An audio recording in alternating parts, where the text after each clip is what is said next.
Hello friends, welcome to Breakthrough SSB. Our today's topic of discussion is PPDT, Picture Perception and Discussion Test. PPDT has got three stages. Those are story writing, narration and group discussion. Now what happens in story writing? First of all, a hazy picture will be shown to you for 30 seconds. 30 seconds के लिए आपको एक धुंधली सी picture दिखाई जाती है. कई बार ये पिक्चर जो है वो धुंधली नहीं भी हो सकती है. धुंधली और जो पिक्चर नॉन हेजी होगी उसमें क्या डिफरेंस रहता है हम आगे वाले वीडियोस में आने वाले वीडियोस में समझेंगे. लेकिन for now let us consider कि आपको कोई भी एक पिक्चर 30 सेकंड्स के लिए दिखाई जाती है एंड आफ्टर दो 30 सेकंड्स आपको 4.5 मिनट का टाइम दिया जाएगा और एक शीट दी जाएगी A4 साइज की. उस शीट के टॉप लेफ्ट कॉर्नर पे एक स्क्वायर बॉक्स बना होगा और उस स्क्वायर बॉक्स के राइट साइड में एक वर्ड लिखा रहेगा एक्शन. और नीचे जो स्पेस रहेगा वो रहेगा स्टोरी राइटिंग के लिए. अब इस स्क्वायर बॉक्स में क्या करना है आपको जितने भी कैरेक्टर्स आपने देखे हैं उस गिवन पिक्चर में उनको आपको मार्क करना है इस स्क्वायर बॉक्स में according to their location in the given picture. For example आपको एक पिक्चर दिखाई जाती है और उसमें 3 कैरेक्टर्स हैं. एक कैरेक्टर यहां पे है, एक कैरेक्टर यहां पे है और एक कैरेक्टर यहां पे. तो अब इन्हीं 3 कैरेक्टर्स को इन्हीं सेम लोकेशंस पे इन्हीं सेम पोजीशंस पे आपको इस बॉक्स के अंदर मार्क करना है. तो ये कैसे करेंगे? हम डॉट बनाएंगे सेम लोकेशंस पे. एक डॉट हमने इधर बना दिया, एक डॉट हमने इधर बना दिया और एक डॉट हमने इधर बना दिया. ठीक है. अब इन डॉट के साथ आपको 3 डिटेल्स मेंशन करनी है: एज, जेंडर, मूड. एज कैसे करना है? एक न्यूमरल लिख देना है. उस कैरेक्टर को देख के, उस ह्यूमन कैरेक्टर को देख के जो भी आपको लगे कि उसकी एज हो सकती है 20 ईयर्स, 25 ईयर्स, 28 ईयर्स, अंदाजे से बाय अप्रॉक्सीमेशन आपको न्यूमरल लिख देना है. लाइक आपने लिख दिया 20. नाउ नेक्स्ट आप क्या लिखेंगे? Whether that character was a male और अ फीमेल कैरेक्टर. तो अगर आपको उसके वेशभूषा से, बालों से, मूछों से, दाढ़ी से, कैसे भी आपको मेल लग रहा है तो आप एम लिख दें. नहीं मेल नहीं लग रहा है तो आपको एफ लिखना होगा. तो मैंने एग्जाम्पल के लिए एम लिख दिया आपको दिखाने के लिए. तीसरे नंबर पे आप लिखेंगे उसका मूड, उस कैरेक्टर का मूड वो कैसा है, पॉजिटिव है कि नेगेटिव है. अगर पॉजिटिव है, पॉजिटिव मूड का क्या मायने होते हैं? अगर वो हंस रहा है, बहुत खुश दिख रहा है, ऐसा लग रहा है कि वो बहुत एंजॉय कर रहा है किसी भी चीज को, बहुत एक्साइटेड लग रहा है, एंथुसियास्टिक लग रहा है, तो ये पॉजिटिव मूड के साइंस हैं. इनको हम प्लस साइन से डिनोट करेंगे. अगर वो लगता है कि वो रो रहा है किसी वजह से, वो परेशान है, बहुत ज्यादा टेंशन में है, स्ट्रेस्ड है, दुखी है, सैड, तो उसको हम माइनस के साइन से सिंबलाइज करेंगे. ठीक है. इसी तरह जो बाकी के कैरेक्टर्स हमने आइडेंटिफाई किए हैं उनको भी हम उनके साइड में भी ये 3 डिटेल्स लिख देंगे. अब नेक्स्ट हमें क्या आइडेंटिफाई करना है कि इनमें से हमारा मेन हीरो कौन है. और मेन हीरो जानने के लिए हमें ये एक्शन लाइन जानना बड़ा जरूरी है. ये एक्शन क्या है? What do mean by action? Action का मतलब ये है कि उस पिक्चर में आपको क्या होता हुआ दिखाई दे रहा है. ठीक है. अभी हम आगे आने वाले वीडियोस में समझेंगे कुछ पिक्चर्स के एग्जाम्पल से, लेकिन अभी मैं ऐसे ही बता रहा हूं तो आप लोग विजुलाइज करने की कोशिश करें कि अगर एक पिक्चर आपको दिखाई जाती है जिसमें कोई आपको कोई तालाब, कोई कोई ताल, कोई लेक, नदी जैसी कोई वाटर बॉडी आपको दिख रही है और उसमें कोई डूब रहा है. ठीक है. ऐसा लग रहा है कि उसमें कोई इंसान डूब रहा है. ठीक है. कैसे पता लगेगा कि वो डूब रहा है? ऑब्वियसली वो सिंपली खड़ा नहीं होगा, उसके गर्दन तक पानी भरा होगा, ऐसा लग रहा होगा कि वो हेल्प के लिए, मदद के लिए गुहार लगा रहा है, चिल्ला रहा है, हाथ बिल्कुल बाहर हैं, हथेलियां खुली हुई हैं। तो जो भी इस तरह के इंडिकेशंस आपको मिल रहे हैं, तो आपको लगेगा कि हाँ, ये शायद ये डूब रहा है, और उस वाटर बॉडी के बाहर कोई एक इंसान खड़ा हुआ है जो उसको देख रहा है। तो जो मोस्टली लोग बनाएंगे इस पे पिक्चर, वो ये होगी कि कोई इंसान किसी को बचा रहा है, किसी डूबते हुए इंसान को बचा रहा है।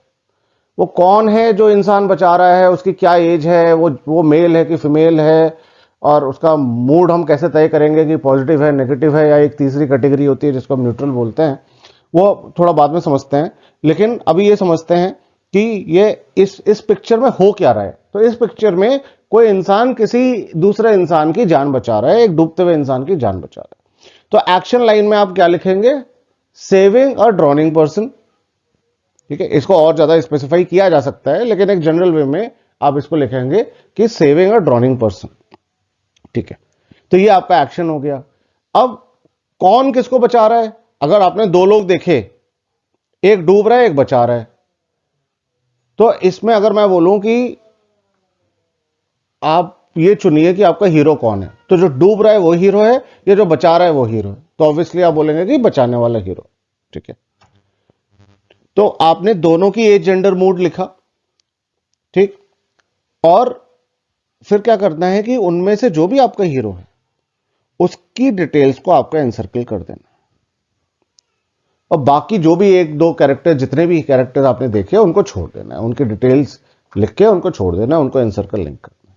और एक्शन लाइन में आपने लिख ही दिया है कि सेविंग अ ड्रॉनिंग पर्सनस लाइफ। ठीक है, फिर नीचे आ जाते हैं स्टोरी में। स्टोरी में जो स्टोरी लिखनी है आपको, वो 4 पार्ट्स में लिखनी है। ठीक है, सबसे पहला पार्ट है स्टोरी का, हीरो। हीरो के बारे में आपको लिखना है, हीरो का इंट्रोडक्शन, उसका आइडेंटिफिकेशन क्या है। ठीक है, आप बहुत ज्यादा इसमें टेक्निकलिटीज में ना जाएं कि इसका एग्जैक्ट वर्ड क्या है, आपको हीरो के बारे में बताना है। क्या क्या बताएंगे आप? हीरो का नाम बताएंगे विथ सरनेम, इफ पॉसिबल, है ना। सिंपल लिख देने से राम, श्याम, राजू, है ना, कुछ भी इस तरीके के बहुत कॉमन से नेम्स, टिपिकल नेम्स से बहुत, पता नहीं, बहुत ज्यादा अनरियलिस्टिक सी चीजें लगती हैं कई बार, नहीं भी लगती है, सूट कर जाता है। बट ये आप अगर कोई बेहतर नाम लेंगे, राजेश वर्मा, ऋतिक खन्ना, कुछ भी इस तरह के आप कुछ सरनेम्स के साथ नाम लेंगे, कुछ कुछ सक्सेना, शर्मा, खन्ना, वर्मा, कपूर, रस्तोगी, गोयल, कुछ भी, तो अच्छा रहेगा, एक रियलिस्टिक अप्रोच लगेगी आपकी। तो आप हीरो में अपनी स्टोरी की शुरुआत हीरो के नाम से करेंगे, और ये बताएंगे कि उसकी एज कितनी है, उसका काम क्या है, उसका प्रोफेशन क्या है, और उसके लोकेशन क्या है। ठीक है, तो तो नाम आपने तय कर लिया, एज आपने बता दी, प्रोफेशन का मतलब वो पुलिस में है तो किस रैंक पे है, कौन सी पुलिस में है, हरियाणा पुलिस में है, दिल्ली पुलिस में है, यूपी पुलिस में है, पंजाब पुलिस में है, बिहार पुलिस में है, कहाँ पे। आर्मी में है तो क्या रैंक है उनकी, कौन से रेजिमेंट में है, कहाँ पे पोस्टेड है, ये तो ये जो पोस्टिंग वाली जगह होगी, ये लोकेशन हो गई। या कोई स्टूडेंट है तो कौन से कोर्स में है, कौन से कॉलेज में है। टीचर है तो किस चीज का टीचर, किस सब्जेक्ट का टीचर है, कौन से कॉलेज, यूनिवर्सिटी, कोचिंग, स्कूल कहाँ का टीचर है, वो स्कूल का नाम क्या है, वो स्कूल है कहाँ पे, या वो कोचिंग कहाँ पे, या वो यूनिवर्सिटी कहाँ पे है। ठीक है, और जहां पे भी, तो इस तरीके से, तो मैं साइड में लिख देता हूं कि आपने नेम लिखा, एज लिखा, प्रोफेशन लिखा, और लोकेशन लिखी। एक लाइन में आपको ये लिख देना है। ठीक, इसके बाद नेक्स्ट आपको क्या करना है? बिल्डअप करना है एक टास्क। अच्छा, एक बात का ध्यान रखिए कि एसएसबी में जो वो आपको बोलते हैं, जो भी वहां पे ऑफिसर आपको ब्रीफ करते हैं कि पीपीडीटी स्टोरी के टाइम पे आपको कैसे स्टोरी लिखनी है, मैं जो आपको बता रहा हूं ये एक स्टेप बाय स्टेप ट्यूटोरियल है, एक लॉजिकल स्टोरी लिखने के लिए। वो लोग जो आपको गाइडलाइंस देते हैं वो भी लॉजिकल होता है ऑब्वियसली, बट वो डिफरेंट, थोड़ा सा डिफरेंट रहता है। तो आप इससे कोरिलेट मत करिएगा कि वो कुछ बताते हैं हम कुछ बताते हैं। मैं आपको क्लियर समझाने के लिए बता रहा हूँ। वो बस अपनी एक्सपेक्टेशंस आपके सामने रख देते हैं कि आप करंट पिक्चर में क्या हो रहा है, इससे पहले क्या हुआ, इसके बाद में क्या हुआ, इस पैटर्न पे आपको एक स्टोरी लिखनी है। लेकिन क्योंकि हम आपको सिखा रहे हैं एक लॉजिकल वे में स्टोरी लिखना, और इसके एग्जाम्पल्स भी आगे शेयर करेंगे, और बातों बातों में एग्जांपल्स में बता भी रहा हूं, ठीक है। तो नेक्स्ट स्टेज पे आता है टास्क। किसी भी पिक्चर में कुछ ना कुछ तो हो रहा होगा, ऐसा तो नहीं है कि कुछ भी नहीं हो रहा होगा। तो क्या हो रहा है, कहां से उसकी शुरुआत हुई। एक अब लेट सपोज कि जो अभी डूबने और बचाने वाली कहानी थी, इसी में तो कैसे इसकी शुरुआत करेंगे।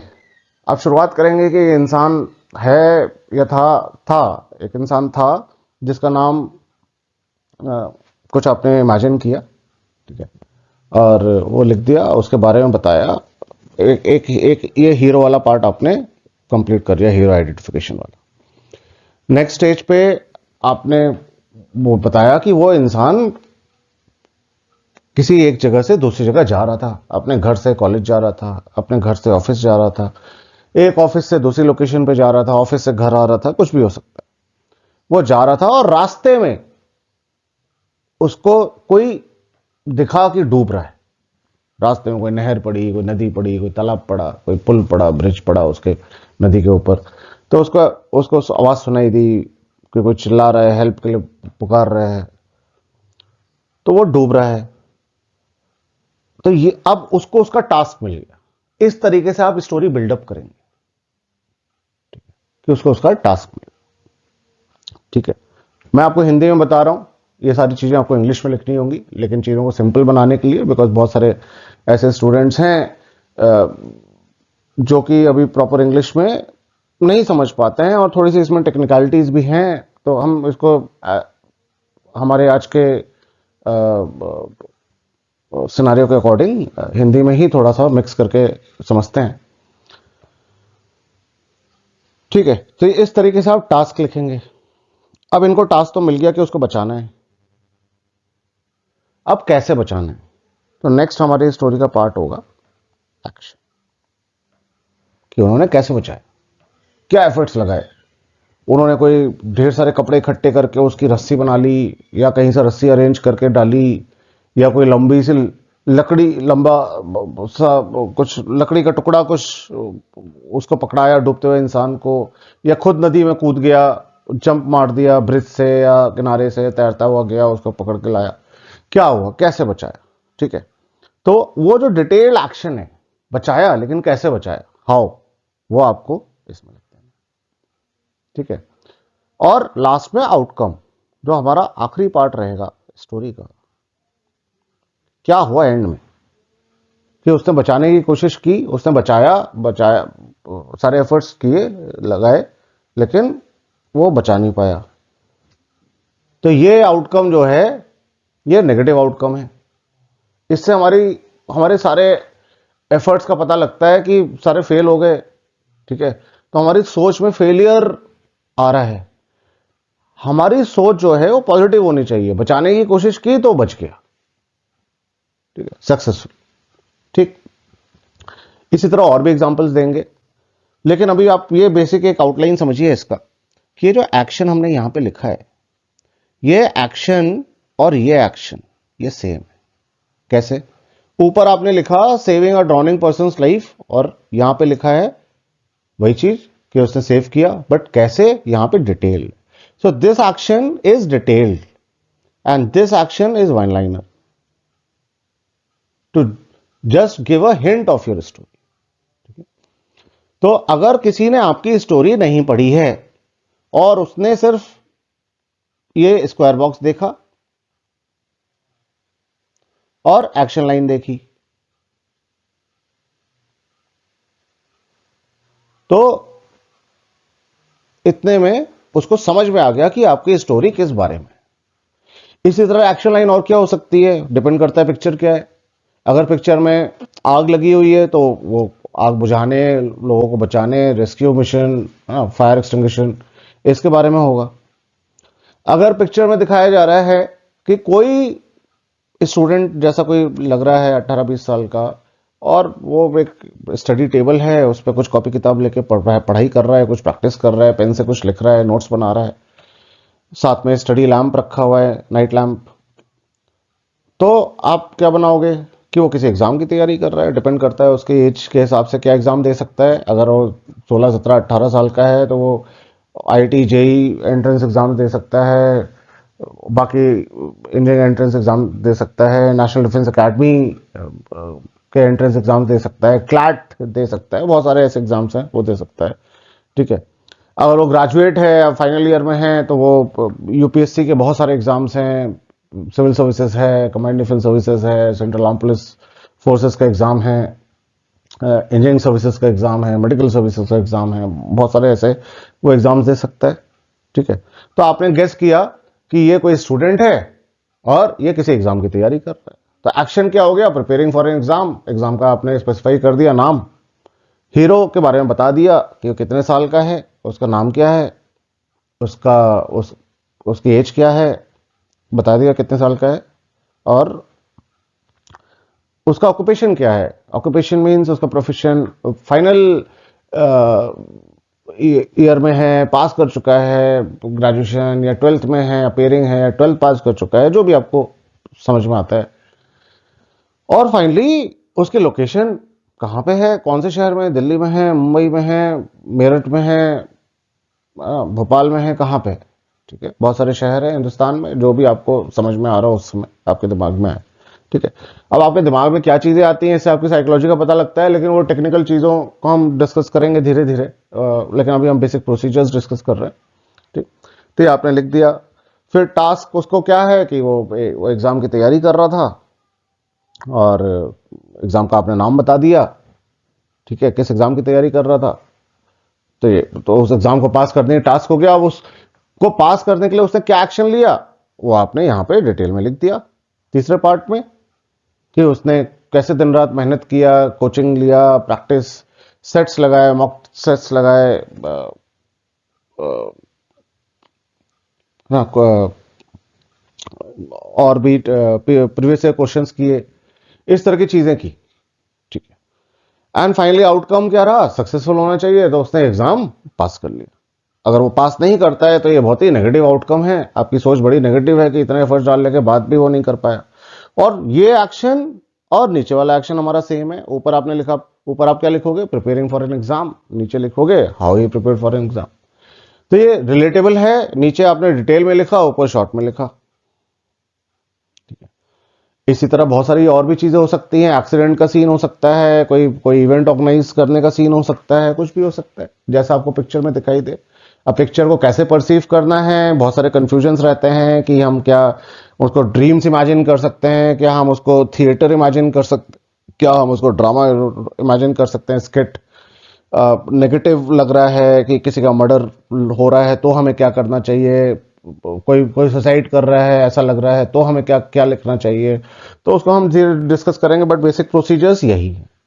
प्रोसीजर्स में और भी कुछ चीज़ें हैं, जैसे कि अभी मैंने दोबारा बता देता हूँ कि आपको एक A4 साइज की शीट दी जाती है, ऊपर एक स्क्वायर बॉक्स रहता है, उसमें आप डिटेल्स मार्क करते हैं, उसके राइट साइड में एक्शन लिखा रहता है, और नीचे स्पेस रहता है, और सबसे नीचे स्टोरी के लिए स्पेस रहता है।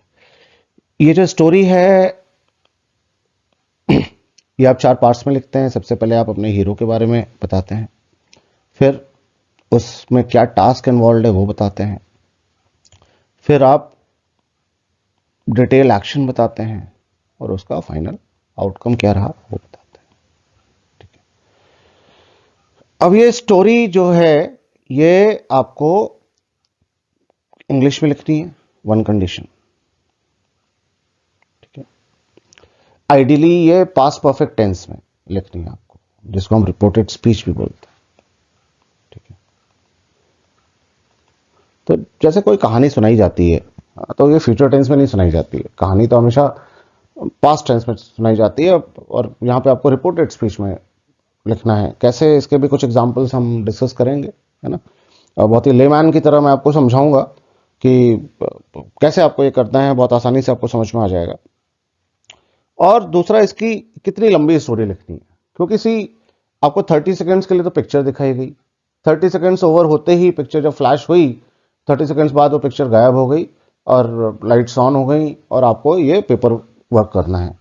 तो आपको स्क्वायर बॉक्स एक्टिविटी करने के लिए और एक्शन लाइन लिखने के लिए 1 मिनट मिलता है, 30 सेकंड मिलते हैं, सॉरी। और स्टोरी लिखने के लिए 4 मिनट मिलता है। 4 मिनट में अलग अलग लोग अलग अलग बातें बताते हैं, लेकिन एक जनरल जो रेफरेंस रेंज है, मैं समझता हूं कि 100 से 150 वर्ड्स के आसपास आप लिख सकते हैं, ठीक है। या इसको हम 10 से 12 या 15 लाइंस का भी बना सकते हैं, आपकी हैंडराइटिंग के अकॉर्डिंग। कोई 12 लाइन में लिखेगा, कोई 15 लाइन में लिखेगा, ठीक है। This is just reference range. इससे ज़्यादा भी हो सकता है, इससे कम भी हो सकता है। आइडियली इतना ही होना चाहिए, 4 मिनट में इंसान इतना लिख पाता है, ठीक है। इसके बाद जो नेक्स्ट स्टेज आती है वो नरेशन की आती है, और फिर जेडीओ होता है, वो हम अगले वीडियोस में डिस्कस करेंगे कैसे होता है। और एक वीडियो नहीं, इनको समझने के लिए हमें मल्टीपल एग्जांपल्स, मल्टीपल वीडियोस जानने पड़ेंगे, तब जाके आपके डाउट्स क्लियर होंगे, ठीक है। तो आप देखिए, और इनसे रिलेटेड जो भी आपके कॉमन डाउट्स हैं, जो मैं स्टूडेंट से सुनता आता हूँ, वो भी बताऊंगा। और जो आप लोग अगर कमेंट्स वगैरह में पूछेंगे तो वो भी मैं देखूंगा। फ्यूचर वीडियोस जो होंगे वो उसी पे बेस होंगे। तो आप इसको देख के और अपने डाउट्स बताएं कि आपको क्या जानना है। बिकॉज बहुत सारे स्टूडेंट्स को मैंने देखा है कि पीपीडीटी प्रोसीजर, जो न्यू स्टूडेंट्स हैं, जो जिन्होंने कभी एसएसबी अटेंड नहीं किया है, उनको मालूम नहीं रहता है, काफ़ी कंफ्यूज रहते हैं वो, कैसे रहते हैं। तो आपके क्या क्या कन्फ्यूजन्स हैं आप ज़रूर बताएं। एंड इस चैनल को सब्सक्राइब करें, जिससे कि फर्दर वीडियोस का नोटिफिकेशन आप तक आता है, ठीक है। चलिए, thank you and see you again.